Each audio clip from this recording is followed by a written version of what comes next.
The USS Vengeance drifted in the silence of deep space like a mountain of steel and defiance.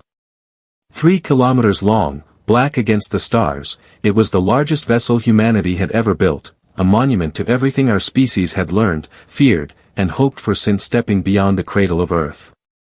Captain Daniel Brooke stood on the command deck, his hands clasped behind his back, eyes fixed on the tactical displays. His reflection shimmered faintly against the glass, a quiet ghost staring into the abyss. Beyond those screens, the enemy waited. The Zarconian fleet, a civilization so far beyond human science that their ships seemed to hum with the logic of gods. 50 years of expansion.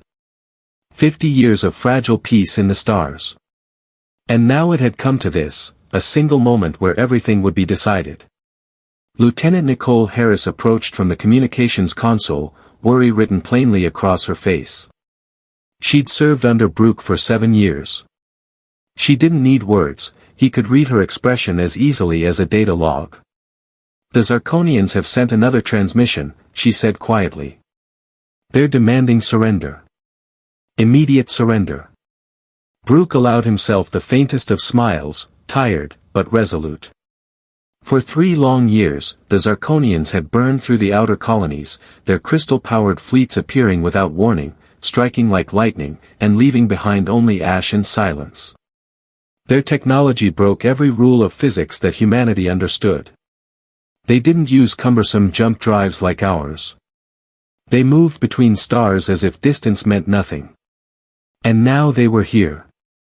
Send a reply, Brooke said calmly. Tell them humanity does not surrender. Not now, not ever. Harris nodded and turned back to her console. Around them, the bridge hummed with restrained tension. Commander Jake Morrison monitored the tactical grid, counting icons that glowed blood red. 6 Zarconian capital ships, he said. 40 support vessels. Their firepower outmatches us 4-to-1, minimum. Shields might hold for a few minutes, if we're lucky. Brooke gave a quiet nod. Then we make every shot count.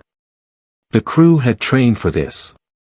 Simulated it 1,000 times. But no simulation could prepare them for the scale of what loomed before them. The Vengeance carried humanity's most advanced weaponry, experimental quantum torpedoes designed to punch through energy fields the old weapons couldn't even scratch. Yet no one knew if they'd work. They had never been tested in real combat. At the helm, Lieutenant Kyle Chen called out vectors. Zarconian ships entering engagement range. Their power signatures, they're off the charts. On the screen, the alien vessels shimmered with a haunting violet glow, their hulls grown, not built, from crystalline matrices. They looked almost alive. In a way, maybe they were. Brooke took a long breath and steadied his voice. Raise shields. Charge all weapons. Target their flagship. It was an almost impossible order. But what else could he say? Every person aboard this ship knew what was at stake. If they failed here, the Zarconians would have a straight path to Earth. 300 billion lives, all of humanity, depended on them. Morrison called out, weapons range in 10 seconds. Brooke opened a ship-wide channel. The words came slow, steady, deliberate. This is Captain Brooke. Today we face an enemy who believes we are weak, an enemy that thinks we will kneel. But we are human. And humans do not go quietly into the dark. We fight. We endure. And even if we fall, we make the stars remember us. A silence followed, heavy, electric. Then, across every deck of the Vengeance, thousands of voices answered in unison. For Earth. The countdown hit 0. The Zarconian flagship fired first. A beam of blinding energy sliced across the void, painting space in a tunnel of white fire. The impact slammed into the Vengeance's shields, making the air tremble with raw force. Consoles sparked. The hull groaned. The ship survived, barely. Return fire. Brooke shouted. The first volley of quantum torpedoes launched, glowing like newborn stars. They streaked through the black toward the alien fleet, each carrying humanity's defiance in its core. And for a moment, for a single heartbeat of hope, it seemed they might work. The torpedoes struck the Zarconian flagship. A burst of energy brighter than anything human eyes had ever seen consumed half the screen. The bridge went silent, everyone holding their breath. When the light faded, the flagship was still there. Its shields shimmered faintly, unbroken. Untouched. Direct hit, Morrison whispered.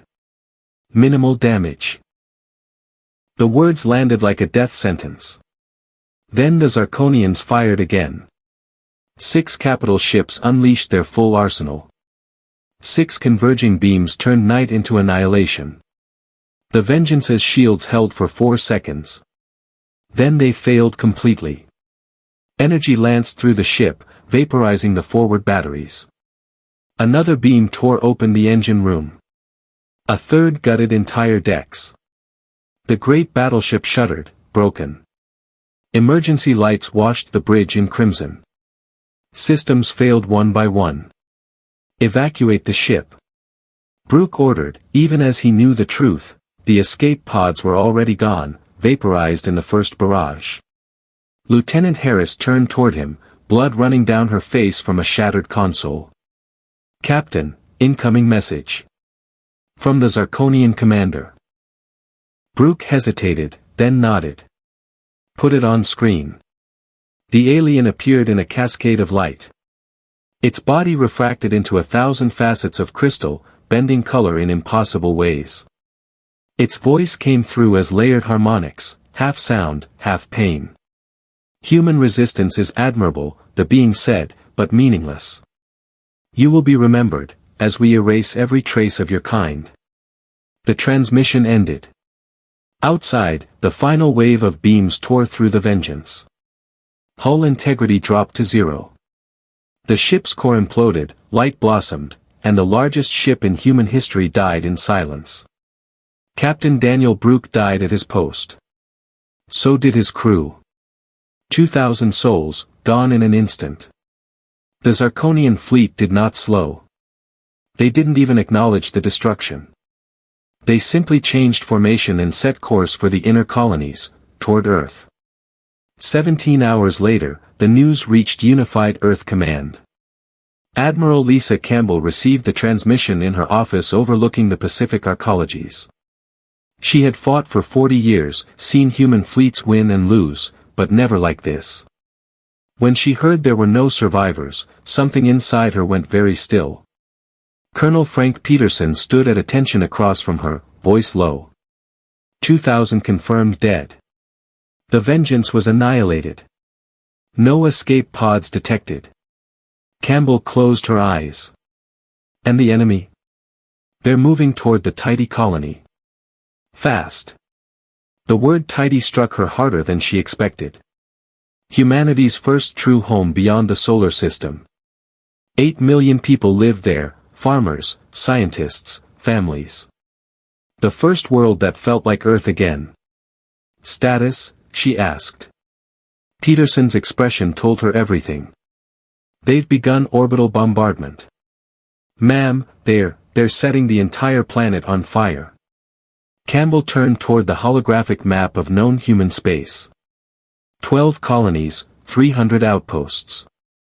All branching outward from the blue sphere at the center, Earth. The Zarconians were cutting a perfect line straight through it. The Admiral's voice was cold now. Controlled. What defenses do we still have? Peterson hesitated, then displayed the data. Second Fleet is at Proxima Centauri. 15 cruisers, 30 destroyers, about 100 support craft. That's everything we've got left. She stared at the glowing icons for a long moment. So we send them, she said finally. Peterson swallowed hard. Admiral, they don't stand a chance. Neither did the Vengeance, Campbell replied. But if they can buy us time to prepare, time to think, then they die for a reason.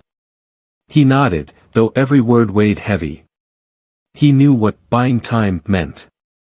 It meant sending another 15,000 souls to die. When he left the room, Campbell turned to the window again.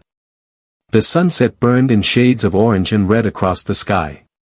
It reminded her of the reports, of burning worlds.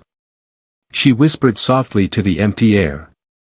What hope do we have, when even our best can't make a dent? Outside, the stars remained silent. The news of Tidy's destruction spread across human space like a wound that wouldn't stop bleeding. Every channel, every feed, every whisper in every orbital city carried the same truth: humanity had lost its first world. 8 million lives. Gone in less than a day. From the windows of Earth Command, Admiral Lisa Campbell watched the stars rise above the horizon and imagined what Tidy had looked like before the fire.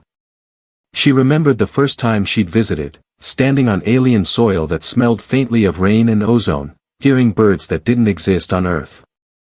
Humanity had called it our second home. Now it was a blackened sphere of glass. Colonel Frank Peterson stood silently beside her, his voice a careful monotone. The orbital bombardment lasted 6 hours. Their weapons ignited the atmosphere. Temperatures exceeded 5,000 degrees. Nothing survived. Campbell didn't look away from the stars. And Proxima Centauri? The Zarconians are en route. The Second Fleet is preparing to engage. She nodded once. There was nothing else to say. The Second Fleet had 15 cruisers, 30 destroyers, and 100 support ships, every remaining combat-ready vessel that humanity could gather. They knew they were outmatched. They knew they were marching into death. And still, they went.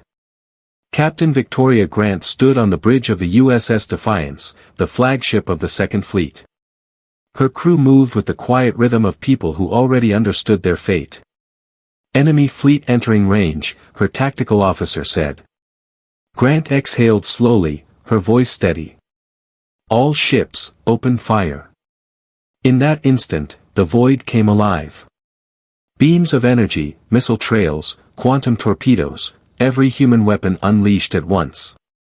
The darkness flashed with color and fury. For 11 minutes, humanity fought like gods. And then it ended. The Zarconian response was overwhelming. 6 capital ships swept through the formation, their crystal cores glowing brighter than suns. Human shields collapsed in seconds. Vessels tore apart, vaporized, or simply vanished into plasma. The Defiance was the last to fall. Its reactor went critical as Grant gave her final order. If we can't stop them, we'll hurt them.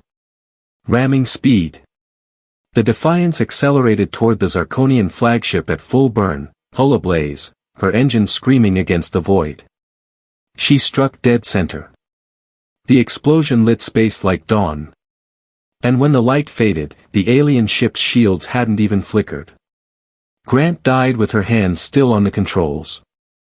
15,000 souls died with her. The Zarconians continued forward without hesitation. Humanity's last defensive fleet had lasted 11 minutes. At Earth Command, Campbell received the report in silence. Peterson didn't have to read it aloud, the data spoke for itself. The holographic map updated automatically, green icons turned gray one by one. Then only red remained. The enemy was coming. Campbell sat back in her chair, staring at the emptiness of the map. So that's it, she whispered. Our last fleet, gone. Peterson shifted uncomfortably. Orders, ma'am. For a moment, she said nothing.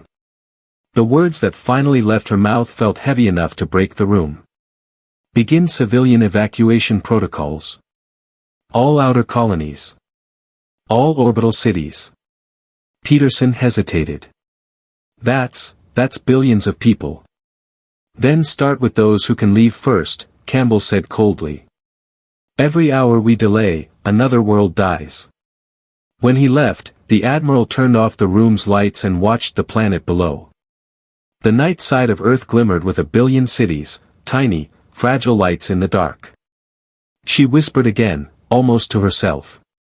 What are we fighting for, if all we do is lose?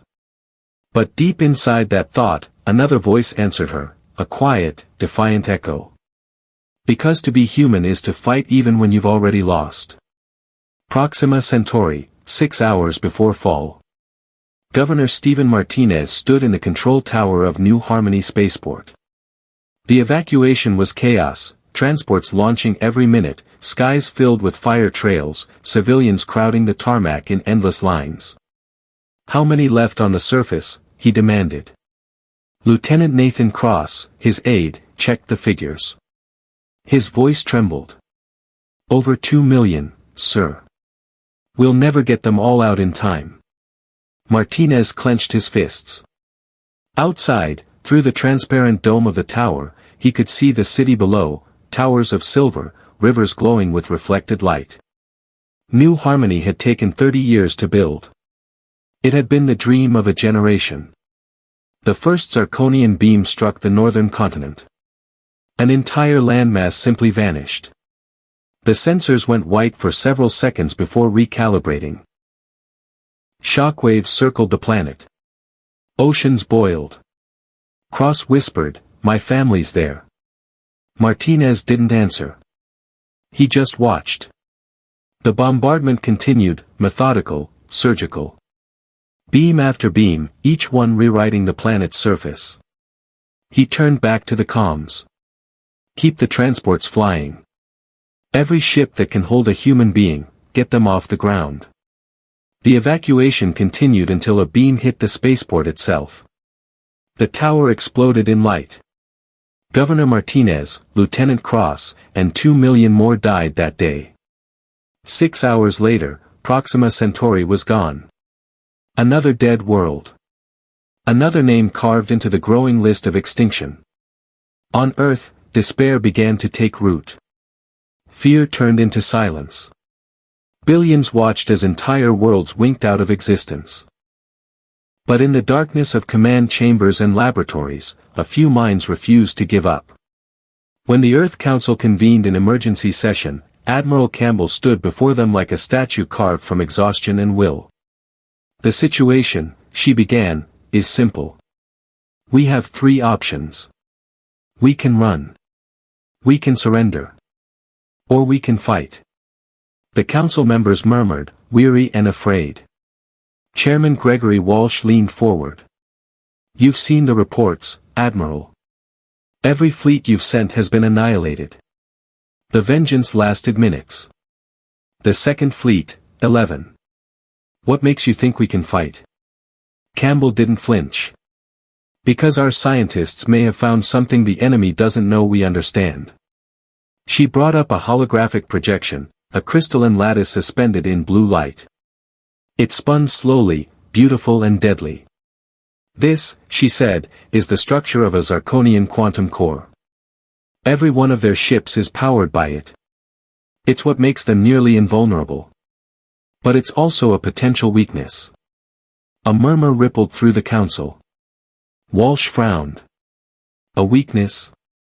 Yes. The crystal matrices are quantum locked. That's how they stabilize energy output on a scale that defies physics. But if we can destabilize that lock, if we can disrupt the resonance frequency, the structure will collapse. The ship will tear itself apart from within. Councilwoman Patricia Morgan folded her hands. Has this ever been tested? Campbell's eyes were hard. No. It's theoretical. But Research Station 7 is developing a weapon designed for this purpose, the quantum resonance bomb. Unproven science, Walsh muttered. And if it fails? Then Earth dies, Campbell said simply. And humanity dies with it. The room went quiet. Every person there understood the stakes. When the vote came, it was unanimous. Humanity would make its final stand. Research Station 7, low Earth orbit. Dr. Raymond Hughes hadn't slept in 2 days. As lead physicist, he was responsible for making the impossible happen in 5. The quantum resonance bomb, a weapon that could unravel the molecular stability of Zarconian crystal cores, existed only in theory. Now it had to become real. His team, Karen Wright, Alan Foster, Claire Thompson, and a handful of others, worked in silence broken only by the hum of reactors. "The math checks out," Wright said, rubbing her eyes. "A resonance pulse at the right frequency should destabilize their quantum lock. But the precision has to be perfect, down to the femtosecond. Can we achieve that?" Hughes asked. Foster brought up a schematic. "I've designed a delivery system based on modified quantum torpedoes. The bomb rides inside the casing. Once it gets within 500 kilometers of the target, it detonates, broadcasting the pulse. Effective range? 500 clicks. No more. Any further and the signal loses coherence. Any closer," Foster hesitated. "We risk the delivery ship being caught in the cascade." Thompson looked up from her console. "We also have a power problem. The resonance pulse requires energy on the scale of a small star. Our station reactors aren't even close." "Then where do we get it?" Hughes asked. She glanced at the schematics again. "A jump drive core." Foster blinked. "You want to use a jump drive as a power source? That's insane. Those things are barely stable when they're not exploding." Hughes looked at them both. "Do we have another option?" Silence. They didn't. So they began to build. For 3 sleepless days, Research Station 7 became the heart of humanity's desperation, every tool, every line of code, every calculation feeding into one impossible weapon. A sphere of shimmering alloy took shape, veins of light pulsing across its surface. It looked like something stolen from the future. Or from a god. The weapon was finished at dawn. They called it the Echo. A name whispered with the kind of reverence once reserved for gods and ghosts. It was not a bomb, not in the way the ancients would have imagined. It was a question. And the universe itself would be forced to answer. From the observation deck of Research Station 7, Dr. Raymond Hughes watched the Earth rotate below. Its oceans glimmered like the veins of some vast living thing. For a moment, he thought about home, about the house he'd never see again, the laughter of his daughter, the warmth of sunlight through real windows. He whispered to the glass, "If this works, we'll save them. If it doesn't." Karen Wright stood beside him. "If it doesn't, there won't be anyone left to care." He nodded. "Then let's make it work." 3 days later. The Zarconian fleet arrived.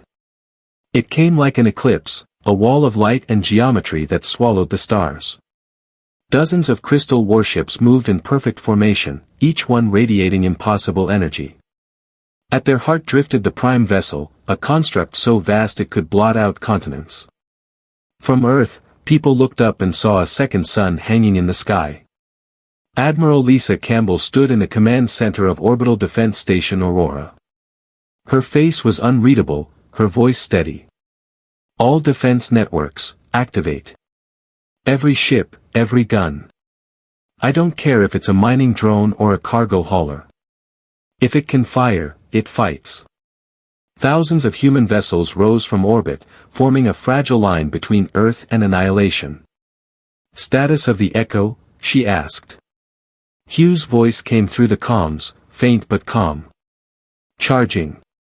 Jump core is at 94%. The field harmonics are stable, for now." "How long until deployment?" 6 minutes. Campbell exhaled. 6 minutes to hold back an empire. She turned to her crew. "Then we make them bleed for every second." The Zarconians opened fire. From orbit, it looked like a sunrise gone mad. Energy lances carved through space, slicing human ships apart faster than thought. Entire formations vaporized in moments. The Aurora trembled as a blast tore through its forward shields. Consoles exploded. Officers screamed. Campbell didn't flinch. "Return fire. Full spread.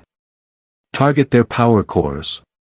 Thousands of missiles launched at once, a storm of human defiance streaking toward the enemy. They detonated against Zarconian shields in bursts of color and fire, lighting the void like fireworks against a storm. And for a moment, just a heartbeat, it worked. One Zarconian cruiser flickered. Another lost coherence for 3 seconds before stabilizing. It wasn't victory. But it was proof that even gods could bleed. Campbell smiled grimly. You see that? They're not invincible. Then the prime vessel fired. The beam was silent, a column of white so bright it erased color itself. It struck the aurora, cutting through armor and decks as if through vapor.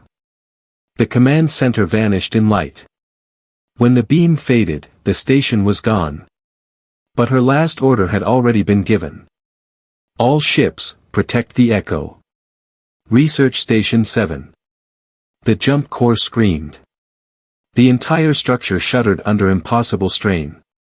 Power at 100%. Wright shouted. We're at maximum threshold. Hughes checked the readouts. The energy levels were beyond anything human instruments could track. The reactor had become a miniature sun. Stabilize it, he said. I can't. The containment's degrading. The hull groaned as gravity itself began to twist. Instruments melted under raw power. The room trembled with the sound of creation tearing at the seams. Foster yelled, we can't hold it much longer. Hughes closed his eyes. Then we release it. He turned to the console, hands steady despite the chaos. Target the prime vessel. Set detonation coordinates. Wright's voice broke. Once it's armed, we can't stop it. I know. He pressed the final command. The station's systems fell silent for a heartbeat. Then the lights dimmed, replaced by a single red glow. Echo activated. Orbit, 58 seconds until detonation. Every surviving ship fell back. The Zarconian fleet closed in, unaware, or perhaps unconcerned, about the strange pulse radiating from the station. Inside the prime vessel, the alien overseers detected the anomaly. Their crystalline forms shimmered in unease. The human device emits an unquantifiable resonance, one said. Another replied, irrelevant. Their physics are primitive. Their resistance, futile. But even as it spoke, the ship's inner structure began to vibrate. Not from impact. From sympathy. The very lattice of their cores began to sing. Frequency met frequency.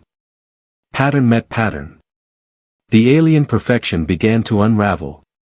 9 seconds. Wright's voice cracked over the comms. The resonance field is destabilizing. It's spreading through the lattice continuum, everywhere. Hughes stared at the readings, eyes wide. It's not just their ships. It's the entire network. The Zarconian fleet is quantum-linked, they share the same core frequency. Meaning when one goes. The station exploded. Earth orbit. There was no sound, only light. A pulse of white radiance expanded outward from the remains of the station, engulfing the Zarconian fleet. The ships shimmered, fractured, then collapsed inward as if reality itself had rejected them. One by one, the vessels folded into nothingness. Their perfect symmetry became chaos. Their gods died screaming in silence. The prime vessel's crystal hull imploded, fragments vanishing into a storm of color. For a moment, a structure the size of a moon became a billion falling stars. Then there was only quiet. Human ships drifted through the aftermath, scarred and broken. The void that had once burned with war was now peaceful. Earth was safe. But victory had a price. Research Station 7 was gone. Hughes, Wright, and everyone aboard had vanished with the detonation. No signal. No remains. Only the fading echo of their final act.